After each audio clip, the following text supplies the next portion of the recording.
Hello and welcome to today's episode of Nitro Talk. Today we're going to be taking a look at this HPI RS4 2. They had the original RS4. This is the RS4 2, and then they had the RS4 3. The RS4s 1 and 2 were belt drive. The HPI 3 RS4 3 is shaft drive. Anything before we get into this? This body is the HPI 67 Corvette Stingray body. It's a 200 millimeter touring car body. This is one of the three-piece bodies with the additional front and rear clips. Is it maybe not front, just a rear clip. Another one I have has a front and rear clip, but these HPI bodies were really nice. This is actually a factory painted and trimmed body that came on an RS4. You could also buy this body clear and do it yourself, which I'm horrible at doing bodies, so I really like these factory done bodies. So let's get into this. Now, this video is about the RS4, but it's also about the Shelf Queen. Now, what is a Shelf Queen? Shelf Queen is any vehicle that if you keep an RC car on a shelf for display, but you still take it down off the shelf and drive it, then I don't think you could call that a Shelf Queen. I think you have to. It has to be out of service and off the road. You're no longer driving. But a Shelf Queen could be something vintage and all original, or even new and all original, something brand new, something rare. But this right here is a particular type of Shelf Queen, which you could simply call the all aluminum. You could find you see a lot of Savages done up like this, every part replaced with aluminum. You'll see T-Maxes. RS4s back in this day were one of the more popular vehicles to do this with, but you don't see a whole lot of these cars anymore that are done like this. To do this nowadays, well, I mean, even to do this back then, this is very expensive. Pretty much every single one of these aluminum hop-up parts, aftermarket parts, are 30, 40, 50, 60 bucks. You know, their knuckles there, probably 50 bucks a set. The hubs, probably another 50. The arms, I mean, you could rack up a ton of money real quick building one of these. Me personally, I never really saw the point in this. I mean, I like owning this. It's a cool piece in my collection. It looks great on my shelf. It's a good conversation piece. It's a good piece of RC history. It's a good lesson. Aluminum arms have always kind of been, they look good. They're stronger than plastic, but plastic is made to bend and bend back. You know, it absorbs impact, whereas you get in one good crash with these aluminum arms and bend them, they're never going to be back perfectly straight. You know, you could try to bend them back, but you just can't really drive these cars without taking a huge risk of damaging something that is a lot of money to replace. Um, so let's talk about this particular one. These are the HPI hard-coated shocks. Very nice. Those are in a very expensive upgrade. Um, this has the HPI branded, I don't know if you can get it in there and see, HPI branded Novarossi C12 engine in it with a slide carburetor. Obviously, it's a bump start.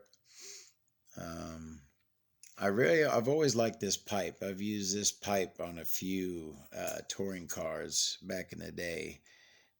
I always just called it the HPI black pipe, and really liked it. Got some really good results out of that pipe. This car has got a set of high-tech, high-voltage servos in it, HS 5495BH. Oh, okay. Well, okay, before we get into the air filter thing, got a quick lesson here. This is important. You guys know those carbon fiber look chassis protectors. I've bought a few of them for different vehicles.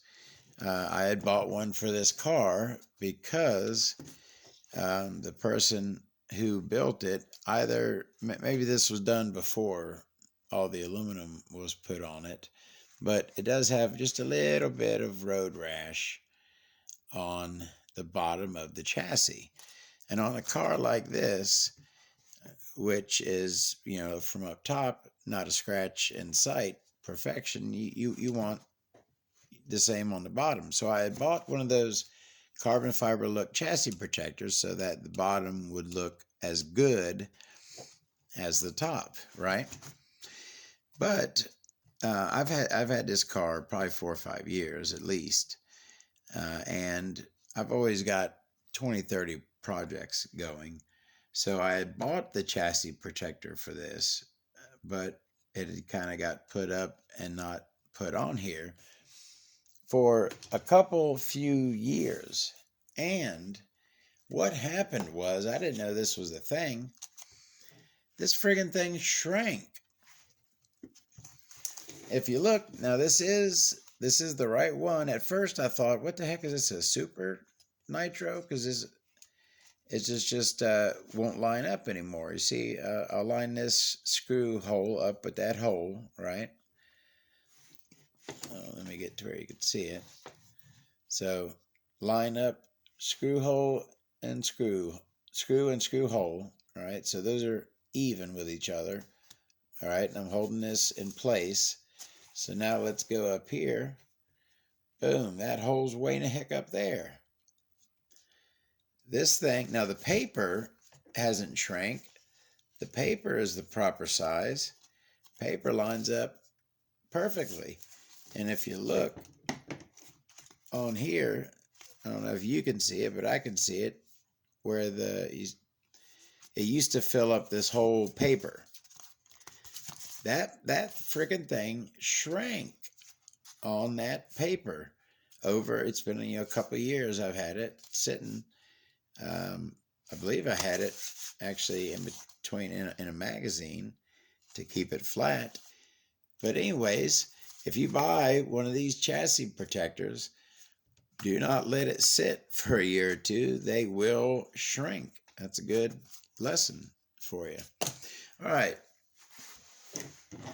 Oh yeah. So I was taking a look at this, and I had noticed, there's another good lesson for you. These old air filters will, over time, start to disintegrate. I was looking at the car, and I kind of noticed this sitting on the side there a little bit, and I'm like, oh, what the hell is that? And that is a sign of a deteriorated air filter. It just crumbles. It's nothing. You can't. It's unusable. Obviously, you can't oil it. So I had to get rid of that. I don't want that stuff falling down in your engine. Actually, probably wouldn't hurt it. It's really soft, but you still don't want it in there. You never want anything, no foreign objects in your engine.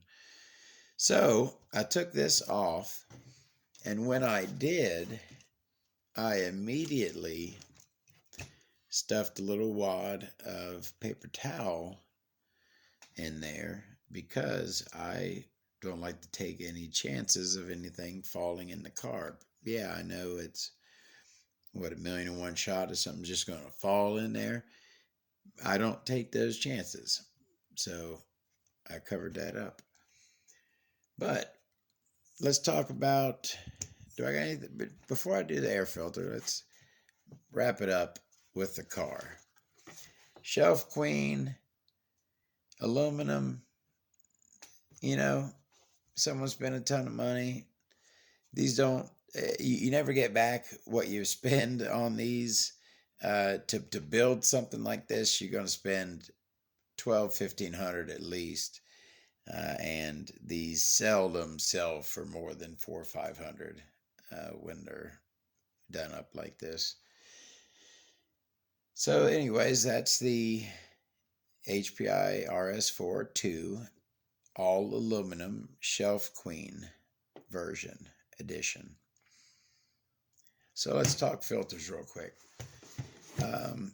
When I saw that filter had died, I was, okay, I got to get another filter on here, even though it's, sitting on the shelf. Got to put a filter on it. So I went and grabbed my handy box of air filters and dug through there, and I found a couple of candidates. One being just a replacement filter disc for this, right? So that's one option, and that's original. It's an HPI filter, so that's got originality going for it. I had saw this and thought about the little K&N filter, but that's for a small block. Now this is a small block engine, but it has a big block carb throat. Not the opening, I believe. Let me see. I'll tell you how big the opening is. The opening is, well, that's what, 5 millimeter? Yeah, it's a pretty small hole, but the outside where the filter attaches is big. It's like a big block. So you need a big block size opening on your filter, but a small block size filter, something like that right there. So anyways, the K&N is for small blocks, but a small block carb, so that's no good. So you can always go with, I can go ahead and take that out because I'm working on it. You can always go with the classic Traxxas. I use this on all. This doesn't have a filter in it. It's empty. There's no filter inside. But if I were to use it, I would put a filter in it. This is just for display, for discussion. I like this filter. I use this on my race buggies. Pretty much everything of mine, I put this filter on it. Right? And it doesn't look bad on there. Right? Doesn't look bad. But I thought we could do a little better. So I got a couple other options. Now I found this little, now again, you got some red springs, which I was actually thinking I might have some blue. I'm pretty sure I don't have purple, but I believe I might have some blue 10 scale touring car springs that I could throw on here. And this green this sway bar in the rear, even though this is a really nice sway bar. I hate these green links, but it's the way it came. I'm sure, I'm sure I got some blue RPM links like that. I could redo that. You know what? Now that I'm thinking about it, I'll probably redo that. But anyways, the theme on here is blue and purple. That's your main colors. Main obviously is the purple, and then you got all the blue. I need to. I'm need to work better with the camera. I'm over here pointing where you guys can't see. My bad. You got all the blue parts, the arms, belt tensioner, linkage, swivel, servo, steering swivel there. So I put the blue fuel line on it. I put the blue screw washers on there. I put these blue collets for the linkage. So the theme on this, obviously, even though it's got a couple other colors, the main theme, right, is blue and purple, right? Blue and purple is where we're going. So I found in there, I found a blue one, but it's a small block filter. It certainly is. It's a tiny one. And the throat on it is small. So it's a filter with a small throat, and this is a large throat. So I need a filter manifold that is large to small. I found that, and what do you think of that? Now, I like the blue, all right, it matches, but that just kind of looks like a guy, what's that stuff you inject in your biceps?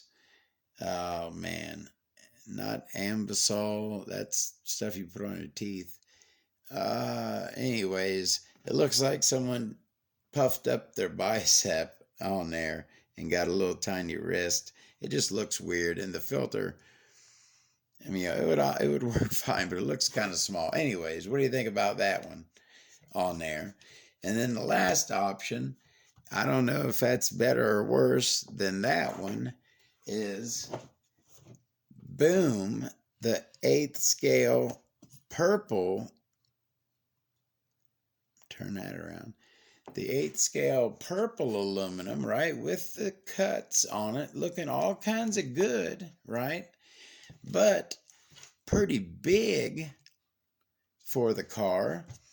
But I put the blue zip tie on there to hold it in place. To we're going with the blue and purple theme.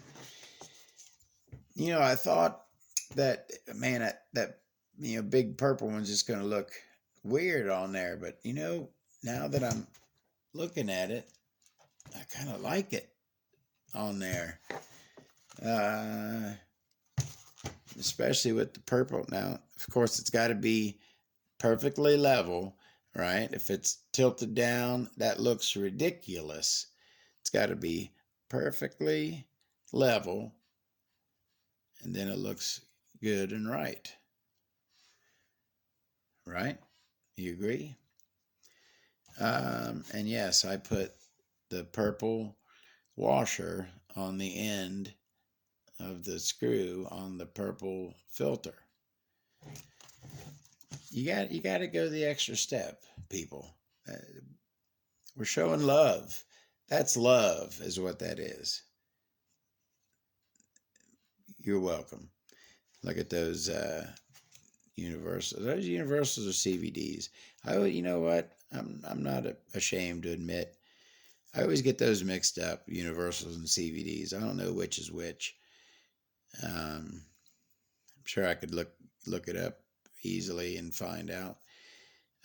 But anyways, so that's the HPI RS4. I think it's going to stay with that filter on there. I think I kind of like it. There's plenty of room for it You know, it's big, but there is plenty of room for it under the body. So I think it'll stay. What do you think about shelf queens? What do you think about all aluminum? Have you ever had an all aluminum car? What kind of car was it? Shelf queens, what do you got on your shelf? I'd love to hear from you. Like and subscribe, please. More videos to come. Y'all have a good one. See you next time.